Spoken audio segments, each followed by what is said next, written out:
Huwag mo itong gagawin kung ayaw mong malasin buong taon. Una, walang malas. Yan ang una mong tanggalin ngayong bagong taon, yung mga pamahiin mo sa buhay mo. Dahil sa totoo lang, yan po talaga ang nakakasira ng buong taon mo. Bakit kanyo? Kasi nakasalalay ka doon sa pamahiin. Halimbawa na lang, ngayong bagong taon, inaalam mo kung ano ba ang swerteng kulay kaya bagong taon.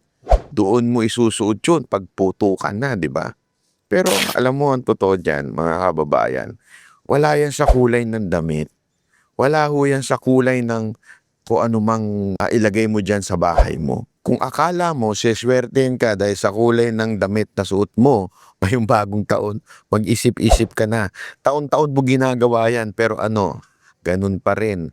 Wala yan sa kulay ng iyong damit. Kung gusto mong swertehin, magtrabaho ka. At sabi nung iba, Banat bay, paano ba naman yan? Trabaho na lang ako ng trabaho, wala naman nangyayari sa buhay ko. Eh di dagdagan mo yung trabaho mo.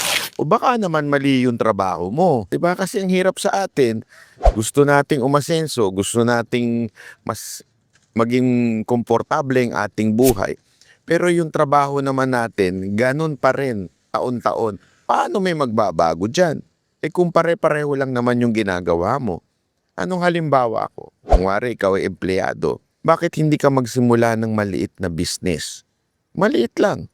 Yung iba nga ginagawa nagdadala ng ulam, pambenta sa mga kanilang kasamahan. Pwede mong gawin yun. At marami pa ang pwede mo explore tulad na lang ng online selling o affiliation o ano pa man. Madami kang pwedeng gawin. Ang importante, dagdagan mo. Kasi kung gusto mong madagdagan ang pera mo, madagdagan ang swerte mo, abay dagdagan mo ang trabaho mo. Dahil sabi nga nila, kung anong iyong itatanim, yun ang iyong aanihin. Eh kung pareho lang din naman ang itatanim mo ngayon, anong expect mo? Padagdagan yung aanihin mo? Siyempre, dapat dagdagan mo ng pagtatanim. Dagdagan mo pa ng kung ano-ano pang gagawin mo para ikaw ay umasenso o umani. Huwag tayong umasa sa swerte. Walang ganun. Sabi nga, the harder you work, the luckier you are. Sabi nga ni Einstein, itatagalog ko na lang isang kabaliwan ang mag-expect ka ng ibang result pero pare-pareho naman ang ginagawa mo. Tigil mo na rin yung umaasa ka sa zodiac sign mo. Alam mo yung pag-asa mo sa zodiac sign? Yan ang isa sa mga nagdudulot ng malas sa buhay mo. Alam mo kung bakit? Napapraning ka eh. Hindi ka lang napapraning kung ano-ano pang gagawin mo para maiwasan mo yung mga banta doon o di kaya para makuha yung mga sinasabing swerte doon. Alam mo, huwag ka nang umasa sa zodiac sign. Ang buhay mo ay hindi nakasalalay sa zodiac sign. Ang buhay mo nakasalalay sa lumikha sa'yo. Halimbawa na lang, di ba, kung ikaw ay bibili ng isang equipment, paano mo malalaman kung paano ito gamitin? Siyempre, ang tatanungin mo yung kumpanya na gumawa nun. Ganon din ang buhay ng tao. Kung gusto mong malaman ang iyong direksyon, kung anong gagawin mo, abay tanungin mo yung gumawa sa'yo.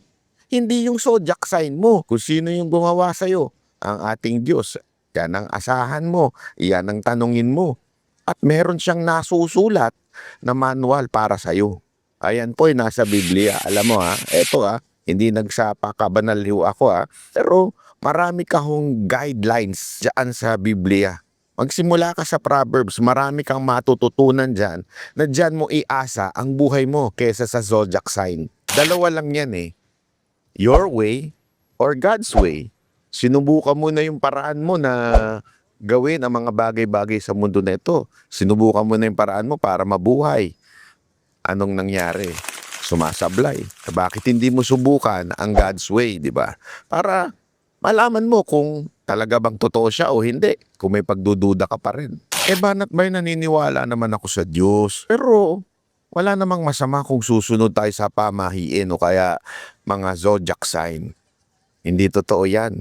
May masamang idudulot ang paniniwala mo sa zodiac sign o di kaya sa mga pamahiin. Sa katunayan, ayaw ho ng Panginoon yan. Yang ganyan, Ang tawag nila dyan ay witchcraft nung unang panahon. At pinagbawal ho yan ng Diyos. Dahil kesa na umasa ka sa Diyos na gumawa ng lahat ng bagay, ay umaasa ka sa witchcraft. Ang zodiac sign at iba pa mga astrology, yan po ay isang form ng idolatry. Ibig sabihin, mas naniniwala ka dyan kesa sa Diyos na lumikha sa'yo. At ayaw ng Panginoon yan. Sabi nga niya, di ba? He is a jealous God. Ibig sabihin, it's either siya o yan lang. So wag mo nang gawin yan para hindi ka malasin sa buhay mo. Pangalawa, iwasan mo na ang mga toxic sa buhay mo. Tulad ng toxic mong kaibigan. Iwasan mo yan. Alam mo, sa totoo lang, mahirap. Naintindihan ko yan. Kasi yung mga toxic na kaibigan, manipulative yan eh. They manipulate you na pag umalis ka sa kanila o pagka humiwalay ka, o hindi ka na nakipagkaibigan sa kanila, ikaw pa ang masama. They will make you feel guilty na ikaw yung parang traidor. Kaya alam mo mga kababayan, kung ako sa inyo, iwasan nyo na po yung mga ganyan traits. Yung manipulative, yung nagbablockmail sa'yo. Kasi sa totoo lang, ahataking kanyang pababa sa buhay mo. Sabi nga, bad company corrupts good character. Ibig sabihin lang po nun, yung mga kasama mo kahit anong muti mo o maayos ang iyong karakter. Pero kung ang mga kasama mo ay masama ang ugali o masama ang kanilang buhay, ikukurap lang din niya yung mabuting karakter mo. Kaya nga, umiwas ka sa mga yan. At ang dapat mong samahan ay walang iba kung hindi yung magbibigay tulong sa iyo pagdating sa buhay. Ano ibig ko sabihin tulong? Hindi tulong financial ha. Ang ibig ko sabihin tulong, yung na-uplift yung iyong spirito pag kasama mo sila. Yung bang na-energize ka o nabibigyan ka ng inspirasyon pag kasama mo sila. Ginaganahan ka sa buhay. Huwag kang sumama doon sa puro chismisan. Yan kasi ang problema sa ating mga Pilipino eh. Sama tayo ng sama sa mga chismoso, chismosa na wala namang ginawa kung hindi pag-usapan ng buhay ng mga tao. Huwag ganun. Dapat sumama ka sa mga taong merong nakuhang success sa buhay nila at humingi ka ng tulong sa kanila o matuto ka mula sa kanila. Yung bang nai-inspire ka pagkakasama mo sila. Tandaan mo ito ha. Dalawa lang ng klaseng taong kasama mo sa buhay mo.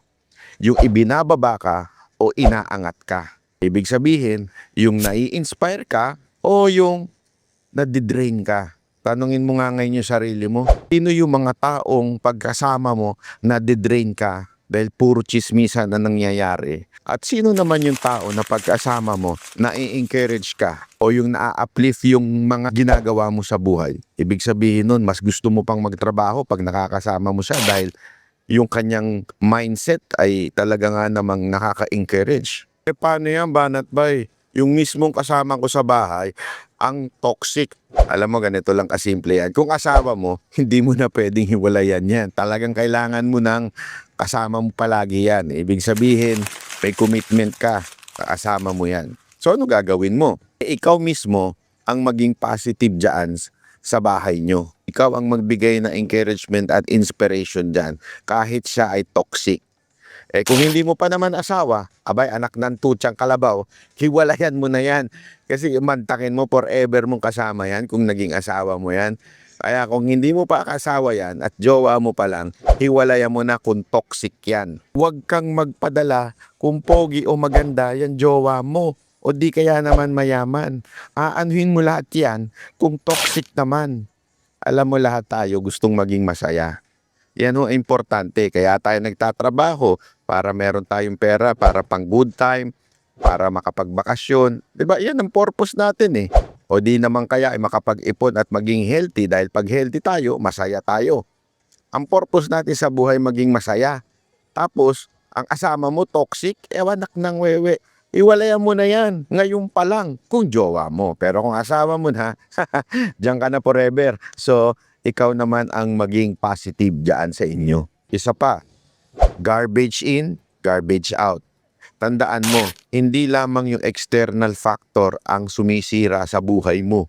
Kung hindi, kung ano yung pinapasok mo sa utak at puso mo. Tandaan mo ito ha. Pag mong kakalimutan to, isaksak mo sa puso mo to. Yang pag-i-scroll sa social media, yung mga pagtingin-tingin mo na kung ano dyan sa social media, malaki ang epekto niyan sa buhay mo. Anong ibig ko sabihin? Pakikita mo yung mga tao, i-compare mo ngayon sarili mo, di ba? Sabihin mo sa kanila, uy, nakapagbakasyon siya. Uy, nakabili siya ng ganito. Ikaw din, bibili ka din. Uutang ka ngayon sa credit card mo at bibili ka. Alam mo, wala namang masama kung mag-shopping ka. Okay lang yan. Ang importante, okay din dun sa bank account mo. Kasi shopping ka ng shopping, hindi na pala okay sa bank account mo. Utang ka na lang ng utang. Kasi, tandaan nyo ito ngayon sa Pilipinas, napakadali nang magkaroon ng credit card. Sa katunayan, hindi mo nga hinihingi dumarating. May pangyayari sa aking buhay yan Hindi ko alam, hindi naman ako nag-apply. Dumating yung credit card ko. Dalawa pa. Una nga, nagduda ako, sabi ko, sandali, totoo kaya to? Baka naman scam to. Kasi biglang dumating ginamit ko, sobra, sabi ko, ang galing totoo pala. So, ginamit ko siya ng ilang beses at totoo pala. Pinuntahan ko sa bangko para sigurado, baka mamaya kung kani-kanino napupunta yon sa akin pala. So, ano ibig ko sabihin? Madali nang mangutang ngayon sa Pilipinas Kaya dapat, marunong tayo na magbalanse nito. Sa panonood natin sa social media, sa scroll tayo ng scroll, kakaroon tayo ng inggit sa puso. Inggit tayo sa mga taong nakikita natin sa social media. Ikukumpara natin ngayon ang sarili natin sa kanila. Bakit siya may ganito? Bakit siya may ganito? Diba? Titingnan mo ngayon, bakit siya nakakapunta sa lugar na ito? So ikaw din, ipipilit mo kahit wala sa budget mo. Kasi nga, yun ang ipinasok mo sa utak mo. Hindi dapat ganon. Kaya nga, alam mo, okay naman na mag-social media, pero minsan din, pasukan mo rin ng tamang pag-iisip yan. Basa ka ng mga librong inspirasyon. Hindi sa pagpaka-banala, nagbabasa tayo ng Proverbs from time to time. Para kasi doon makikita mo yung tamang perspective sa buhay mo. Tandaan ninyo, napakatindi ng libro na yan. At nakapagbabago ng buhay yan. Alam mo yun, ano ba naman yung isang chapter lang per day o kahit 3 verse lang sa Proverbs, tandaan mo yun at tingnan mo kung anong maa-apply mo doon. Kung ayaw mo naman ng ganun, hindi kita pipilitin. Mga inspirasyon na libro na pwede mong tignan. Kung tinatamad ka naman, meron naman ding YouTube na pwede mong pag-aralan. Dahil alam mo, ngayon, nandyan na lahat ang karunungan. Punta ka ng YouTube, may mga mapapanood ka doon, may mga Bible stories doon o kaya naman inspirational stories doon. Yun ang panoorin mo. Huwag yung scroll ka ng score at tinitingnan mo kung ano yung success ng kaibigan mo. Ayun ang problema sa atin minsan Titingnan natin yung success ng kaibigan natin, maiinggit tayo, gagayahin natin o di kaya sisiraan naman natin. Ganun tayo pag naiinggit ang tao Kaya nga ang ganda rin na sinabi ng Biblia dyan do not compare yourself to others. Diba? Kailangan, huwag natin ikukumpara ang sarili natin sa ibang tao. May kanya-kanya tayong destinasyon, may kanya-kanya tayong blessings. Huwag natin ikumpara. Kung ano lang yung para sa'yo, yan lang para sa'yo. Stick to it. Be satisfied. Kaya nga dapat ang mga panoorin ninyong mga YouTube o video sa social media, yung mai-inspire ka. Yan dapat ang kalahati ng iyong pag-i-scroll. Bigyan ko kayo ng halimbawa. Pag ako po ay nanood ng mga news, siyempre bilang political blogger, napaka-toxic. Kaya sinasabayan ko yan ng mga bagong kaalaman at pag-aaral. So nag-aaral po tayo sa YouTube ng iba't ibang inspirational na buhay ng tao. O di kaya naman mga bagong karunungan sa paggamit ng tamang AI. Kasi napakarami po matututunan ngayon. We are so blessed na marami ang lesson na makukuha natin at madali na nating makuha. Di tulad dati, you really have to buy books para matutunan mo. Ngayon, nandyan na, may podcast na. Diba? May Audible na. Nandyan na lahat. Ikaw na lang ang kulang. Kasi busy kang kaka-scroll at kakatingin sa mga kaibigan mo, minsan sa ex mo, o di kaya naman sa mga ina-idol mo, na sa totoo lang, hindi mo naman kayang abutin yun sa ngayon, ginagaya mo yung kanyang mga ginagawa o binibili. Huwag ganun. Isa pa, kaya kami namalas ay dahil din sa hindi ka marunong mag-accounting. Alam mo ba ibig sabihin ng accounting? Kung hindi mo alam, ibig lamang pong sabihin nun, hindi mo ito ginagawa. Ano ho ba ibig sabihin nun? Kailangan po ay inililista mo ang pumapasok na pera sa'yo at yung lumalabas na pera sa'yo. Pag hindi mo planado yung mga yan, ibig lang sabihin yan ay panay gastos ka. Hindi nakabalanse ang income at saka yung outcome. Ibig sabihin po, importante na kailangan po ay ayos at nakalista ang ating mga gastusin. Hindi pa pwedeng bahala na si Batman. Importante ho natin na makita natin yan. Kailangan alam ho natin yung savings natin. Hindi naman po kailangan detalyado na para bagang ikaw ay isang auditor na o ano. Ang kailangan mo lang naman, ilista mo lang ng tama. Yung regular na lumalabas at pumapasok sa iyo, halimbawa, regular na sahod mo, ito, susulat mo ngayon yan. Tapos yung regular na gastos, susulat mo din yan. Halimbawa, simple na naman tulad ng mga kuryente, tubig, at kung ano-ano pa, internet, yan yung mga regular na gastos. So alam mo na yan. So isulat mo dapat lahat yan. Diba? Wag kang tsumamba-tsamba pagdating ho sa gastusin.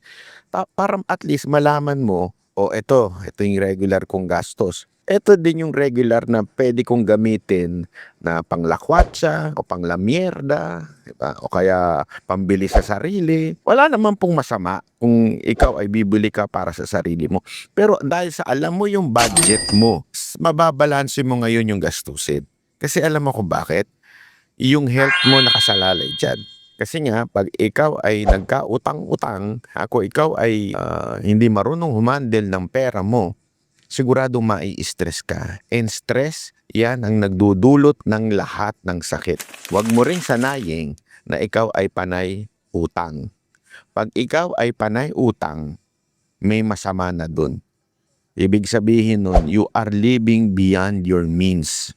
Kaya ka utang ng utang. Utang sa kaibigan, or utang sa bangko. Pareho yun.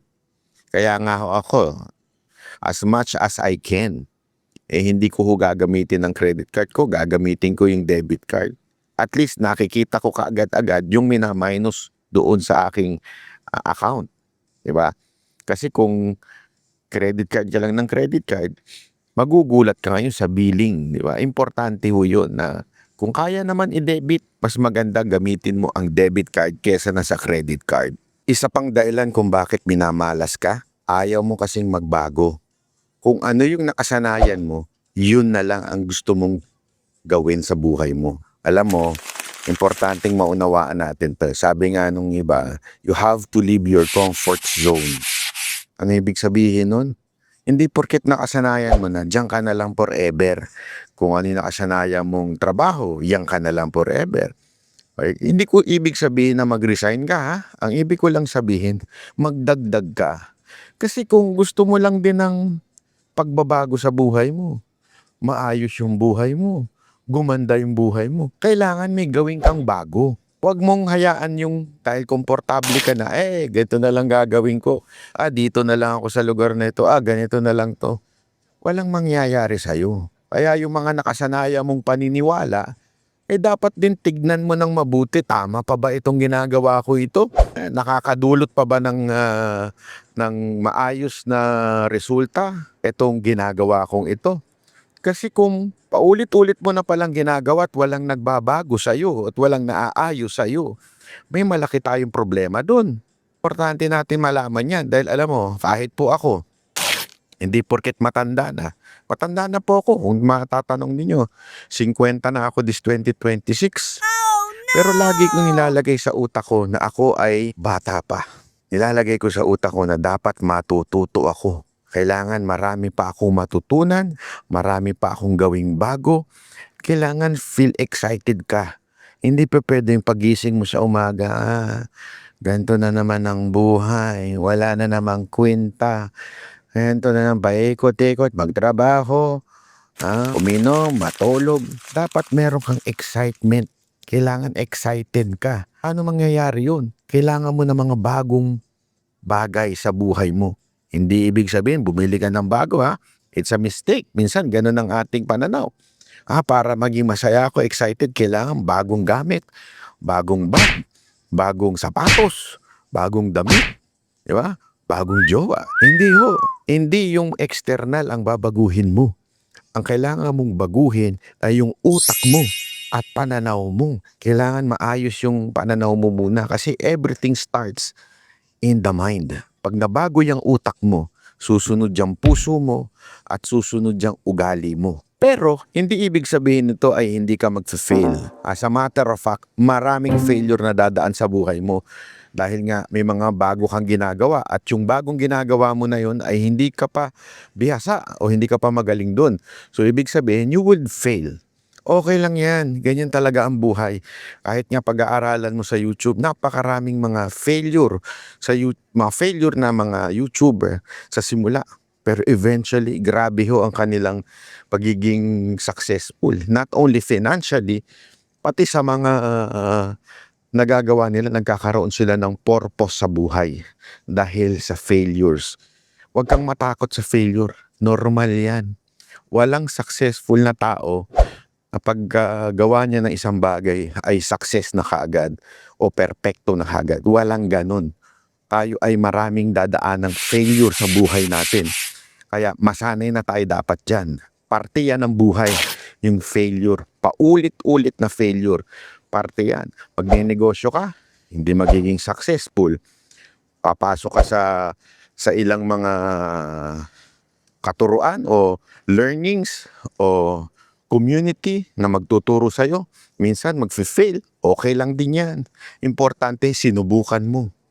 Yan ang importante sa lahat. Magpapalit ka ng trabaho, maaaring sa simula, maging failure. Okay lang din yan. Ganyan talaga ang buhay. Puro failure. Importante, pag nagkamali ka, sasabihin mo lang, hindi ito tama para sa akin. Mali ito. Di pa tayo sa iba. Kung hindi mo susubukan, wala mangyayari. So hanggang dito na lang po muna tayo mga banateros. Kung meron pa kayong alam para hindi malasin ngayong bagong taon, i-comment nyo lang dyan sa baba. Itong aking sinare sa inyo ay para lamang po itong konting kaalaman sa atin na maaari makatulong sa atin sa bagong taon. Harapin natin itong bagong taon ng masaya, excited, at higit sa lahat, iwan na po natin ng mga toxic na bagay sa sarili natin para ngayong bagong taon ay bago. Sana hindi lang yung date ang magbago o yung taon ang magbago, kung hindi yung mismong environment natin, yung ating mga nakagawiang paniniwala at kung ano-ano pa. Iwan na natin yung mga nakaraan. Sabi nga, move on na. Ito yung pagkakataon na ibinigay sa atin ng Diyos na mag-move on doon sa nakaraan na hindi nakakatulong sa atin. Ito na yung pagkakataon na yun. So harapin natin ito ng excited at full of hope. Okay mga kababayan? Mabuhay tayong lahat. Sulat nyo na yung inyong mga suggestion dyan sa baba. Sana rin mag-subscribe po kayo dito. Salamat po. Ako po si Banat Bay. Happy New Year.